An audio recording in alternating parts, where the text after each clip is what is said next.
Hey there, extraordinary thinkers. Lee Travathan here. You guys know that I'm always going to ask you almost right off the bat to go down and subscribe. Help me out here by sharing these videos around if you find value.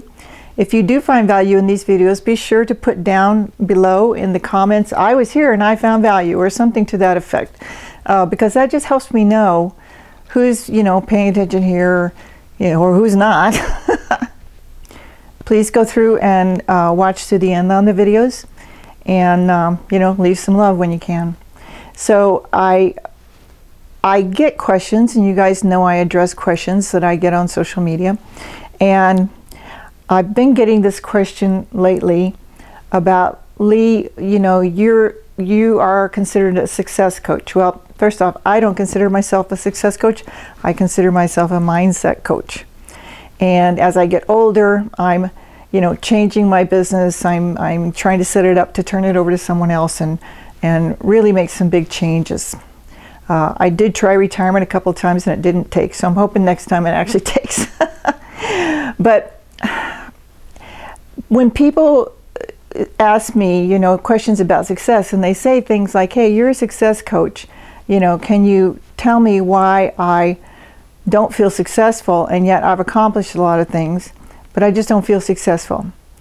And I really want to address this because it's kind of like a heart matter for me, kind of in a big way, really, when I think about it. In our country, in America, and this is probably true elsewhere, if you live elsewhere, please put a comment down below and address this. In our country here, so much that we have been taught since we were little bitty kids is the American dream. Well, the American dream always seems to involve having a big house and a nice car and 2.3 children, and your kids go to the best schools, and you hang out with the best people, and there's a lot of stuff about this. For instance, I just recently wrote a book, and someone said to me, but your book's not a bestseller, so it's not successful. Well, this is the kind of thing I'm talking about. The book's very successful. It doesn't have to be a bestseller. I don't need that title by my name. I've got PhD titles and things like that. I don't need that other one. But to some people, I shouldn't even have wasted my time. And so people come to me and say, I have achieved a lot and I don't feel successful. Or they come to me and say, I haven't achieved very much at all, really, to speak of. But I feel happy. I feel at peace. I feel successful with my life. Like I've accomplished what I wanted to accomplish. Didn't necessarily have to be what other people thought was right. So I just want to address this today because, in fact, the next book that I'm writing is about success and the true heart of success. And why this is really kind of a big deal to me is that I tend to see, how I want to say this, I tend to see people being torn to bits and crumpled onto the floor. And a lot of the stuff that I'm exposed to as far as other coaches and how they work. And there's this thing in our society about, if you don't make a whole lot of money, you're not successful. If you don't make a whole lot of money, you're not successful. And even though I teach people how to make a lot of money, if that's what they want, that's not the only thing I teach. And more than anything, my beginning statement is, why do you want a bunch of money? What's it going to do for you? And in many cases, there's people that come to me that I won't work with because I'm aware that it doesn't matter how much money they have. They're not going to feel happy. They're not going to feel successful because in the long run, success really has nothing to do with money. If money comes, it's just sort of a secondary outcome to an internal event. A secondary outcome to an internal event. Now, what do I mean? What I'm saying is real, true, actual success happens when you live your life the way you want to, when you live it on your terms, when you are happy, when you've managed to create a life that's what you want, and you're at peace with yourself.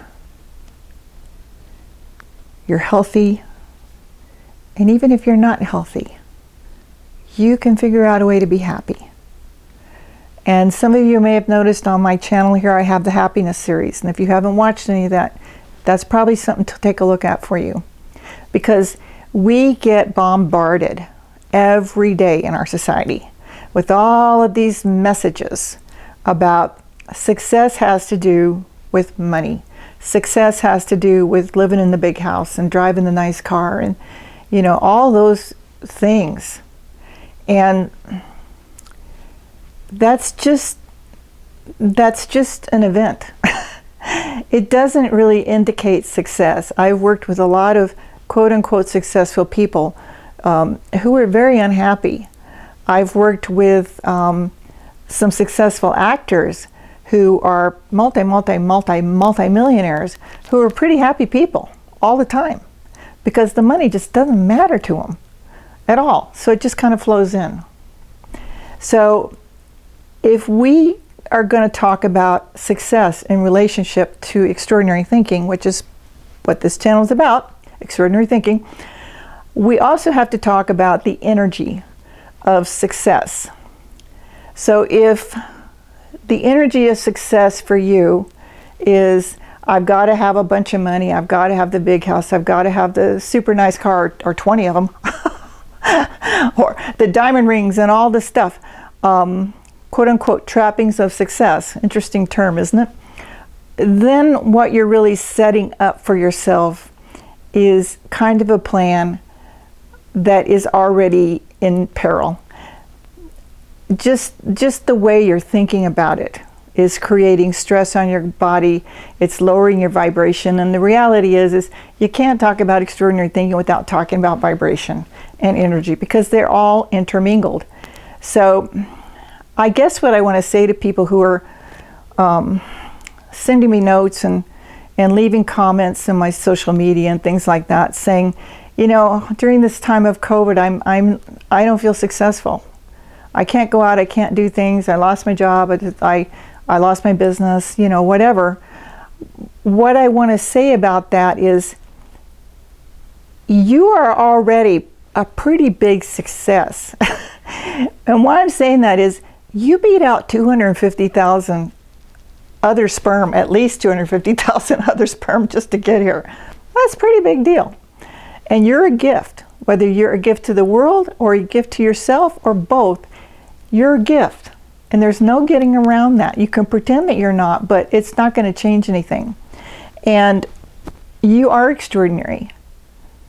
And you don't have to have, you know, mansions and cars and diamonds and, you know, all these things that are considered success to be successful. And I kind of wish as a society we could get past this crazy idea, because it's all ego, this wild idea that people who make a lot of money have somehow achieved something that other people who don't make as much money haven't. It's just not true. There are people that I have encountered who just live very, very modestly and are very, very happy people, and I absolutely consider them a true success. And the other part of this is I have also met people who the world would consider a big, big success. But they're very unhappy people, and they're not nice. In fact, some of them are really jerks. Like, they're not nice at all. And they honestly don't care about other people. You know, they have figured out the system. And when I say the system, what I mean is just the same thing Einstein used to talk about. Everything's energy.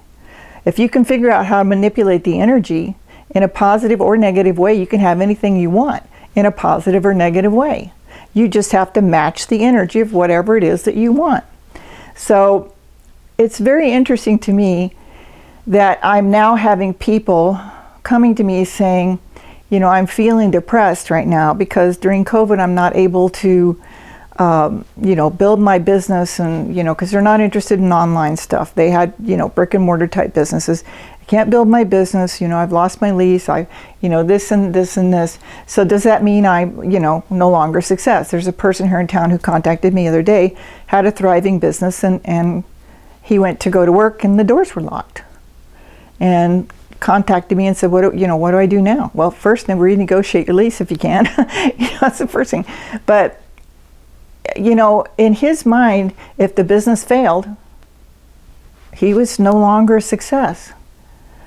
But that's just heavy, heavy judgment that we put on ourselves. And you probably can tell by the tone of my voice, I really get kind of irritated sometimes about this, because we are we are a society of people who judge everyone else based on how well they do or how badly they do. And we all have our own ideas about what's good or bad. And sometimes, we're just really hard on ourselves, and we're mean on, to other people. One of the people I used to know that I separated myself from, I don't know him anymore, used to say of his own child, of his own son, the kid's never made $1 million, so too bad I can't shoot him. And I just kind of look at him and go, yeah, the law doesn't allow me to shoot him because he's pretty worthless. He hasn't made $1 million yet. He's pretty worthless. And I just thought, wow, that is some heavy duty conditioning, which you can probably tell why I'm no longer friends with this person. But I guess in this little short here, I wanted to short to me, probably not short to you, but I just wanted to say, think about how you perceive success. Do you look at it from a point of ordinary thinking? And that's you being really hard on yourself and thinking that you must, meet the requirements of whatever people consider the American dream. You have to be really wealthy. You have to be really successful at some business or something. And you have to have, not only a lot of money, but cars and houses and all kinds of the trappings of success. And I continue to say that word trappings. There's a reason for that, and I'm going to let you figure it out. So, do you look at it from a point of extraordinary thinking? And in that point of view, success to you is all about being happy with your life. Whether you have extreme wealth or not, whether you own 10 houses and 5 cars and, you have 2.5 kids and purebred dogs, diamonds, and, this whole idea that we have about success is dragging down the major portion of the population. Let's face it, there's a small amount of the population that actually achieves this, over the rainbow type success that everyone likes to talk about. The majority of the population is living on a pretty standard day-to-day basis. And that may be you. And just ask yourself, are you judging yourself for that? Are you having moments where you're going, well, I should have accomplished more by now, or I should have done this and that by now? Because that's what happens to people. I have talked to so many people. My own daughter, when she hit 40, was like, Mom, I thought I would be further along by now. And I think she's done amazing things. But what's the difference? I'm not judging her. She's judging herself, that kind of thing. So you just got to think about these things as something important and not just as something you'll think about when you get around to it. Because for the most part, most people that I end up talking to come to me because they want to achieve some success in their life. And almost always their idea of success is going to be the standard: make a lot of money, impress a lot of people, have a really big house, have really nice cars, hang out with the cool rich people. That is supposedly the recipe for success, at least here in America. And I'm questioning that, and I'm hoping you're questioning that. If you are interested in learning more about how to be truly successful in your life, to where you're really happy with it, then yeah, my contact information will be below in the description box, and you can contact me. Meanwhile, be sure that you grab my latest book, Love Beyond Compare. You can find it at Amazon. I'll have the link down below. And that is important because before you truly can be successful in life, and I'm not talking about big money success, I'm talking about just being happy success. Before you can do that, you have to understand who and what you truly are beyond all of the lies that the ego has been telling you almost all of your life, if not all of your life. So give it some thought. If you have some thoughts now to share, put them in the comments below. Be sure you go down there and subscribe and hit the little bell. And stay focused on this channel. Share what you like with friends and family, and help me build it by being a subscriber and helping this channel out. So until next time, stay safe, take good care of yourself, be good to yourself. Bye-bye.